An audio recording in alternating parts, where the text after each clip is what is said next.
The Legions of Athena, Chapter 2. Maximus took off his virtual glasses and dropped it along with his sword. Then he sat on the ground, panting. "I take it from your face.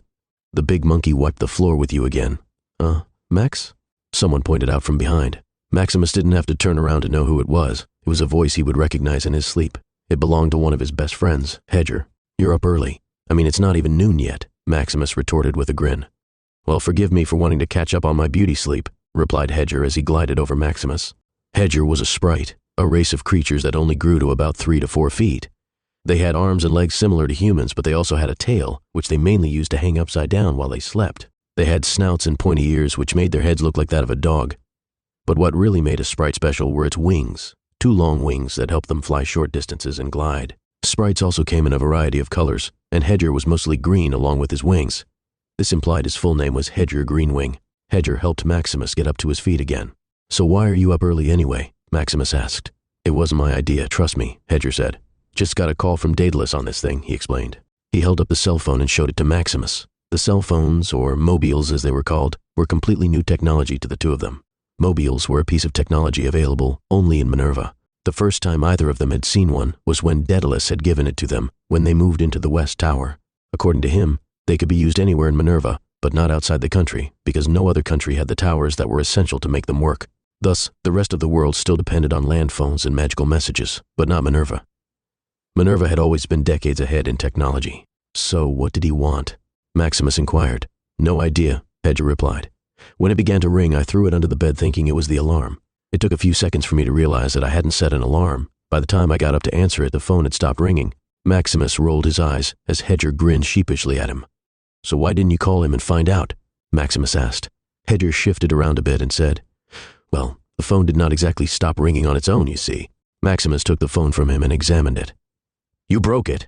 "Kind of, yeah," Hedger admitted. "Oh, come on, Hedger, how could you?" Maximus yelled, half annoyed. "Hey, relax." Hedger tried to placate his friend. "I'm sure Daedalus can fix it. Besides, when he couldn't contact me on the phone, he sent a message to the computer in my room saying he will meet us later on today." "That's not the point," Maximus explained. "The point is you weren't supposed to break it in the first place. Have I told you how terribly sorry I am already?" Hedger replied sheepishly. Maximus decided to let it go. Daedalus could probably fix it in seconds. He could fix anything. Heck, he was considered to be the greatest inventor in the world. "Did the message say what he wanted?" Maximus asked. "Nope, just that he would meet us here for lunch." They headed down to the dining hall. After his little workout, Maximus was starving. The hall was a large, plain room with no furniture other than a long table in the center surrounded by chairs. The table had an equally long mechanical device running through its center, an omni-food processor, Daedalus had called it. Its mechanism was simple. When one sat on any of the chairs, it pushed out a plate of food towards you. But Maximus didn't know the operation of this piece of technology.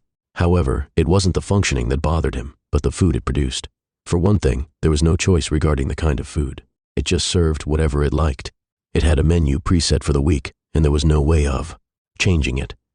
As for what it served, it was by far the oddest kind of food they had ever seen. They had broadly classified it into 2 types, bricks and goop. Bricks were shaped exactly like its namesake, while the goop was a mushy, gooey substance that resembled porridge. Their colors and textures differed, but they all had one thing in common. They were equally bland and tasteless. Daedalus explained to them that the food served to them was a carefully calculated diet made for optimum nutrition. Those were his exact words. Unfortunately, it seemed the concept of taste never entered the calculations. The two of them sat down next to each other.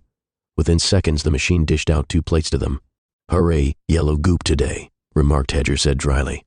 Maximus had to admit that this was not the kind of food he had expected at Athena's castle. After all, not long ago they had stayed at the smith god Hephaestus's castle where each meal was a feast. You know, for all the tech in this place, would it have killed them to install a vending machine somewhere? Hedger cribbed. Maximus nodded to this. "Yeah, I think I'm starting to forget what real food tastes like." But there was no point in complaining. More importantly, there wasn't anyone to complain to. Everything was taken care of by machines. They hadn't laid eyes on anyone other than Daedalus ever since they had moved into the tower. They ate their goop silently and got up to leave. As they did so, the machine sucked in the plates using a kind of vacuum, and the table was spotless again. "So, we still got a few hours before Daedalus gets here." "Want to go shoot some virtual skeletons?" Hedger asked. But Maximus shook his head and said, "Actually, I was considering heading to the library." "Oh no, not again," Hedger groaned. "Seriously, Maxie, that sword is turning into an obsession." He was talking about the sword which Maximus carried at the moment. Even a layman could see that the sword was of exceptional quality. It wasn't just the looks either. The blade was also an energy weapon. Such weapons, with the help of magic or technology, were capable of adding a special punch to it, sometimes literally. In Max's case, the blade was able to generate excess heat, which greatly increased its power. Needless to say, it was not something you expected to see in the hands of an army reject. But Maximus had found it in an old abandoned ruin. He was now stuck with it, for better or for worse. Come on, I'm just curious about it, you know. It's not like we have anything better to do, Maximus countered. Please enlighten me how playing video games is not better than looking through dusty old books, Hedger replied. Maximus sighed, saying, You don't have to help me, you know. Oh no, I'll help. I'll whine the whole time, but I'll help, Hedger said. They headed to the library. As far as Hedger was concerned, they were just checking out the blade to discover more about it. But Maximus had a different reason. What Hedger didn't know was that along with the sword, he had also got something else in the bargain, a voice inside his head. The voice is what Maximus had finally decided to call the enigmatic entity that spoke to him in his dreams. When Maximus first found the blade, it had been sealed. It was the voice that had finally opened it. In exchange for letting him use the sword, the voice demanded Maximus to run a few errands for it. But it had been a while since they had last spoken. Maximus had no clue on how to contact it. The voice had also made it pretty clear that it would not reveal its identity. So what he was really hoping to find in the library was the original owner of the blade, which Maximus deduced was the voice. But so far, he had had no such luck. The library took up the entire top floor of the tower. It was a large room filled with over 24 huge bookshelves, each stacked with a wide array of books. It wasn't just books either. It also housed quite a few computers, which acted as digital libraries. The first few days Maximus was there, he had explored these computers, hoping to find something in the digital archives, but he drew a blank. He still hadn't given up hope, though. Daedalus had once told him that the markings on his hilt were pretty ancient. This meant that information on it was not to be expected in digital form. So now Maximus spent his time browsing through old books which had anything to do with weaponry, with the occasional help from Hedger. Find anything? Maximus asked, noticing his friend engrossed in reading a book attentively. About your sword, no, Hedger answered. But man, there are some wicked weapons out there. Listen to this, he continued. It says here that during the Great Titan War, the brothers of the Trinity were each given a weapon of immense power that ultimately shifted the tide of war in their favor. So, everyone knows that, said Maximus. The brothers the book was referring to were none other than Poseidon, Hades, and Zeus, the three most powerful gods alive. It was the triumvirate who ushered in the new age after they had defeated their father in the Great Titan War. But this is where things get interesting. It says here while Zeus and Poseidon received weapons, Hades received a helmet, Hedger described. Says here that the helmet made him completely undetectable. The night before the final battle, Hades sneaked into the Titan camp and destroyed all their weapons, greatly crippling their strength, which cost them the war. Well, they never taught us that in the orphanage, Max said. He remembered the time he had spent in the orphanage, where every Sunday they had a class on divine history. It mainly covered all the deeds the gods had done. Now that he thought about it, there were many tales about the exploits of Zeus and the Olympian gods. Even Poseidon was often mentioned, but never Hades. Hedger continued nodding. That's why I thought it was interesting. It's not just that. I've been scanning through this book. Many facts in it are very different from what we know. Maximus took the book from him to check it out. The book was pretty big and probably had at least 1,000 pages. It was all so old in fact that it seemed to be made of parchments and was handwritten. How come it doesn't have a title? He asked. Don't know, but it appears to me that it was someone's personal journal of some sort, Hedger said. The author has signed it in certain places, but I can't make out the name. Maximus returned it and went ahead to check on his own set of books. Hedger kept reading the untitled one. After a while of finding nothing useful, Maximus decided it was time to leave since Daedalus would arrive soon. He got up and was surprised to see Hedger not move. He was still immersed in that book. Hey, Hedge, you coming or what? Maximus inquired. You go on ahead. I'll catch up, he replied. Well, this was a first, Maximus thought. Usually it was Hedger who was eager to leave the library, after having complained loudly about having to be there in the first place. All right. Just don't take long. Daedalus will arrive soon, Maximus said. Hedger nodded absent-mindedly. Maximus headed back to his room. He wanted to change his clothes before Daedalus came. Not that anyone would notice. Their rooms had been already stocked with some clothes when they arrived. All of them were exactly the same. Gray t-shirts with matching gray sweatpants. They were provided with 4 pairs of these identical clothes. They fit perfectly and were comfortable too, but they felt so dull. Seriously, Athens had to learn there existed more colors than white and gray in this world, Maximus thought to himself. After a brief visit to his room, Maximus headed to the dining hall.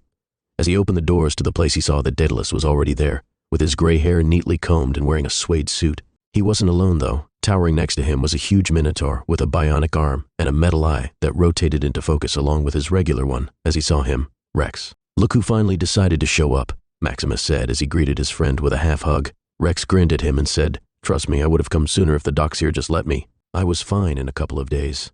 "Correction, you regained your consciousness in a couple of days," Daedalus said. "Yeah, well, I felt fine when I got up," Rex mumbled. But Maximus knew better. His friend wasn't the type to whine about injuries. "I'm sure you were," Maximus said. "But I'm glad you stayed there just in case. We wouldn't want to cause any unnecessary trouble." Rex snorted and said, "Speaking of unnecessary trouble, where's Hedger?" "Oh, he must still be in the library," was Maximus' reply. Rex had a confused look on his face. "We are talking about the same Hedger, right? Short, green-winged, annoying?" "Yep," Max said. "Well then what the heck is he doing in a library?" Rex asked, baffled. "He found an interesting book, it seems," Maximus replied matter-of-factly. "Well, the castle libraries do house an extended variety of literary marvels," Daedalus opined. Maximus nodded, saying, "Yeah, you should check it out, Rex. It's huge." Daedalus chuckled at this. "My dear boy, this castle houses over 12 separate libraries, and the one in West Tower is among the smallest. Though I agree that the libraries are a sight to behold, we do not have time for it right now. We have to get going." "Where to?" Maximus queried. "To the banquet hall, of course," Daedalus replied. "A feast has been organized to celebrate the return of Achilles." "Wait, Achilles is back?"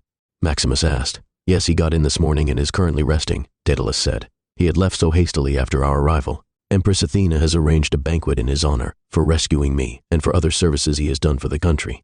Oh, and don't worry, I have mentioned all your contributions on the trip as well." Maximus understood this. Daedalus was not only a great inventor, but also one of Athena's advisors, so saving him from Ares was something that deserved honoring, but there was just one problem. "Won't that be hard, considering the fact that everyone thinks that Achilles is dead?"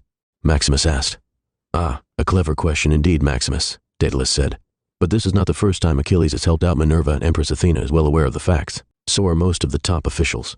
Besides, it's not like he tries to hide it too much. After our final battle, I am certain even Ares knows.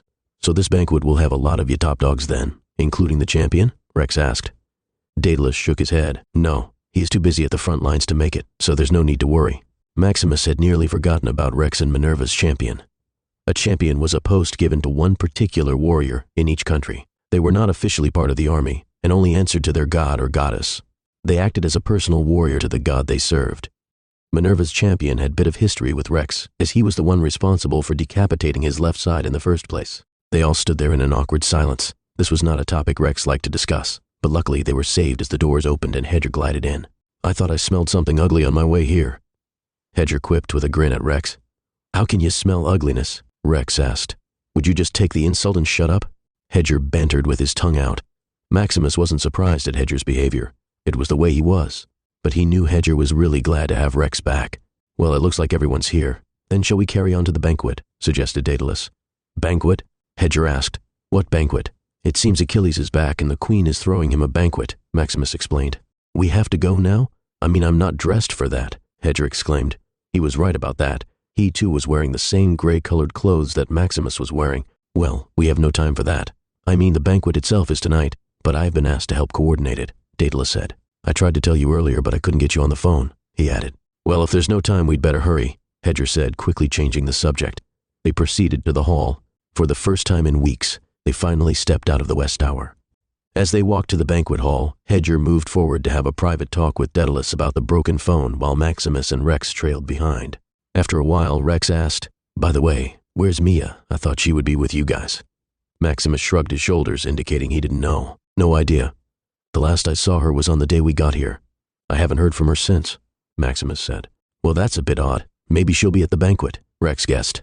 Maximus nodded in agreement. They entered a huge hall, which Daedalus showed them into. Maximus didn't know what to expect inside. It turned out there was nothing to imagine, as the entire hall was empty. It was a really big, dome-shaped room, but it had absolutely nothing in it, not even a chair to sit on.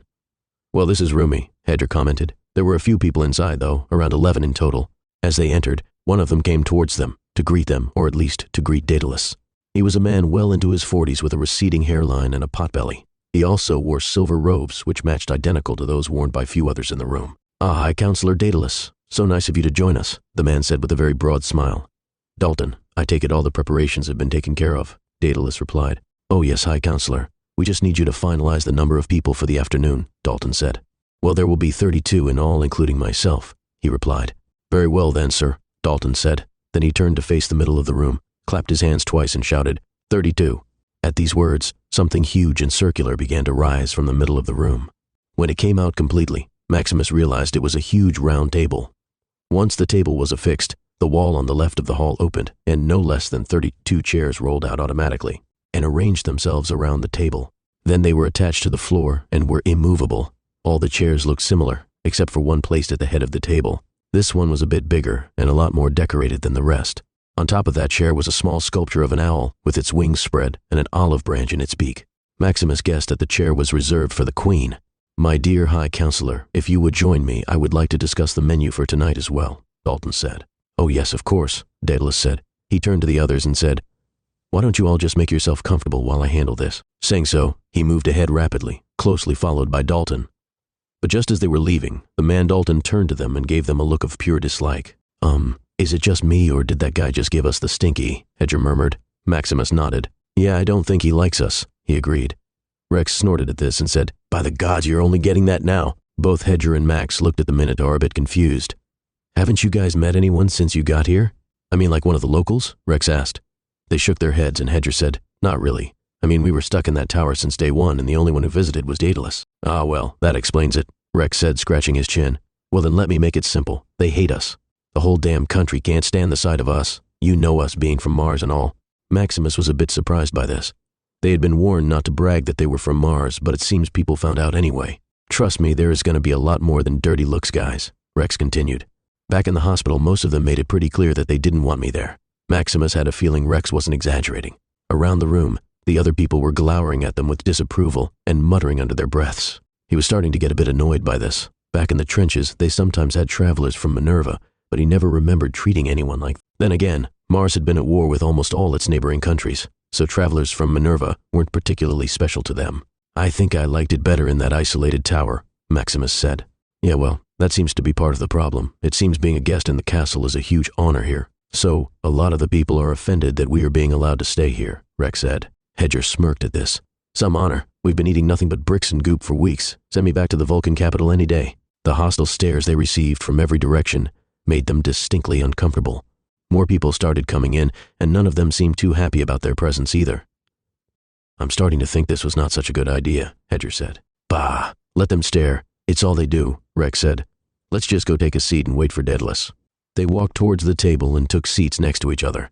For some reason, the murmurs grew even louder, and it was starting to sound like a bee's nest.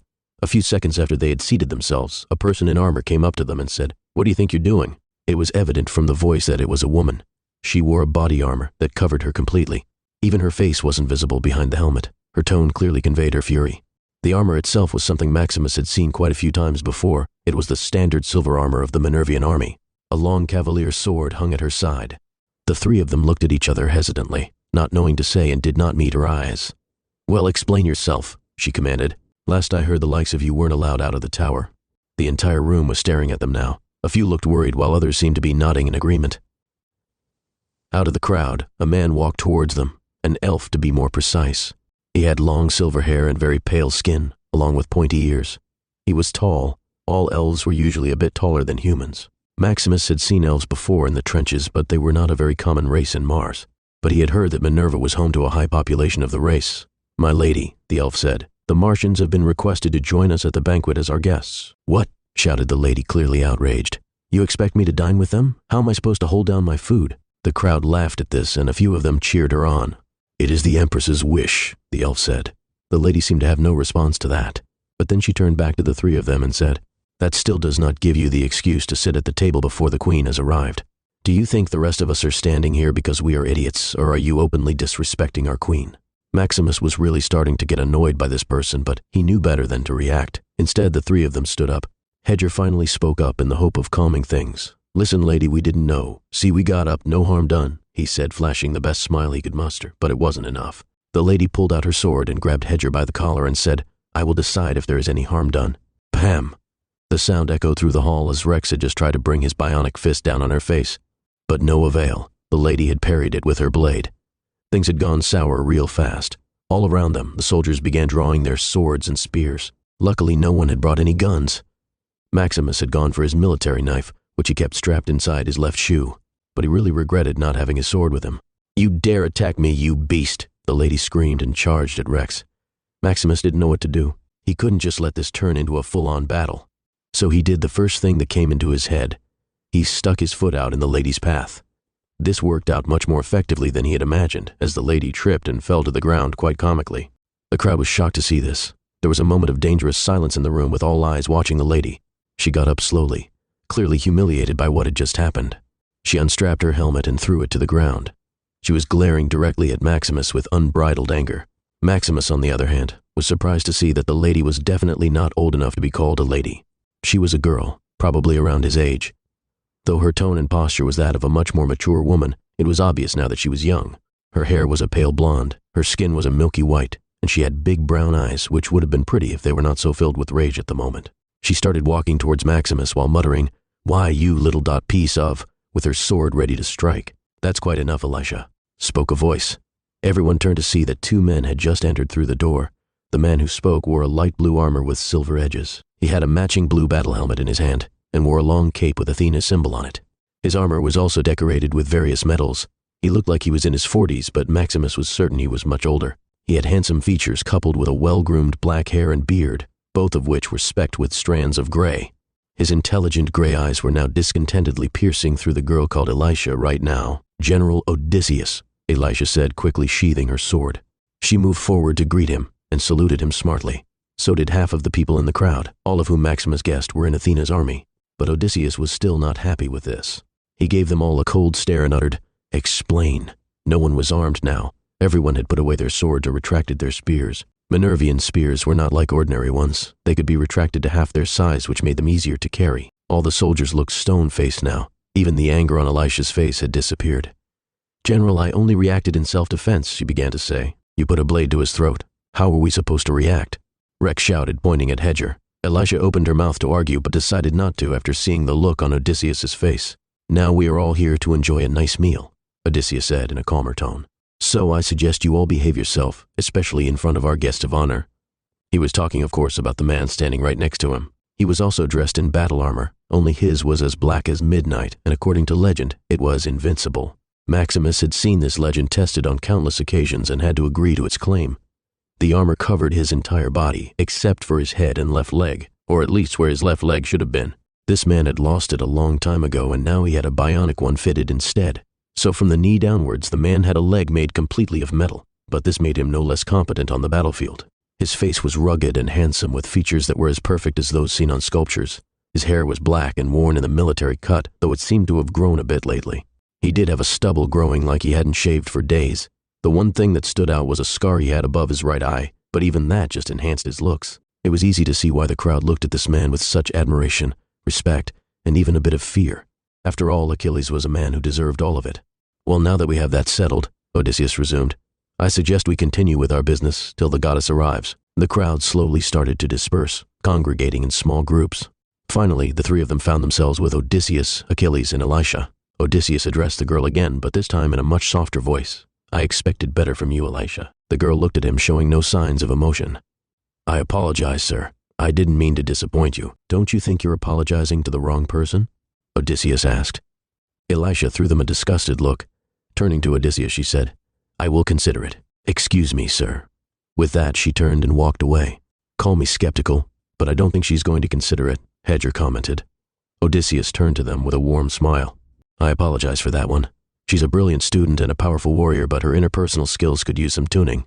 Let's just hope we never have to see her after today," Maximus said. "But enough of that stuff. We're just glad to see you guys." Odysseus smiled at this while Achilles merely nodded. But Achilles was like that, as serious as they come. "So you guys doing okay here?" Achilles asked. "It's kind of cool, I guess." "But the food's nothing to brag about," Hedger replied. Then he turned to Odysseus and added, "No offense. Ah yes, the castle chefs are a bit too concerned about nutrition and not worried at all about our taste buds," Odysseus confided. "But I'm sure today's banquet will rectify that." "It's not the food that I'm worried about," Rex said dryly. All around the room, people were still giving them disapproving glances. This has been a chapter from Book 2 of the new World Odyssey Series, The Legions of Athena. Links to the books in the bio. Thanks for listening. If you enjoyed this chapter, don't forget to like, share, and subscribe for more. Hit the notification bell so you never miss an upload. See you in the next chapter.